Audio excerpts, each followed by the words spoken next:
keep on waiting. They can only pray while they hear the noises made by falling snow. When they recover some energy, they move 8 bodies against a corner. On day 18, they've been buried for 2 days and the hunger is getting painful. They have no choice but to start getting meat from the bodies, but this time is much harder because they can't hide most of the bodies in snow to avoid seeing their faces. It means they know exactly who they are eating.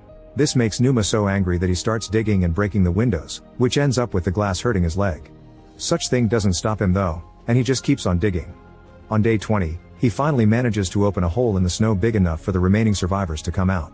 After having a moment to relax and enjoy the fact they're alive, the group begins working on digging out the plane.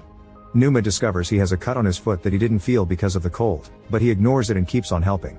Eventually the sunny days help them get the plane out and they even start considering sending a few men out on a search again, but they still have no way to survive the freezing nights out there. In the end they agree to wait a few more days since summer is around the corner. On day 34, the thaw finally begins. The 2 injured men from the beginning are very sick, and the med students know there isn't anything else they can do. In just a few hours, they discover Coco has his lungs filled with fluid, but no amount of CPR can help him breathe and he dies soon.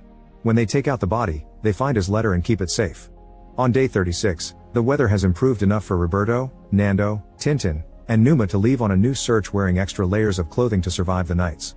Soon Numa starts feeling dizzy and he falls, so they check his foot and discover his wound is infected. The group thinks they should take him back, but Numa says he's strong enough to return alone and asks them to keep going. As soon as Numa returns to the crash site, he passes out. A few hours later, he wakes up to discover the other sick passenger is hallucinating before dying. The next morning, the group starts working on removing the eyes from the cockpit too in case they may need it. Numa wants to help but can't because he's too weak, which makes him feel useless and frustrated. Soon the trio comes back with big news: they've found the tail of the plane. By doing a couple of short trips with the others, they bring lots of clean coats, bottles of rum, cigarettes,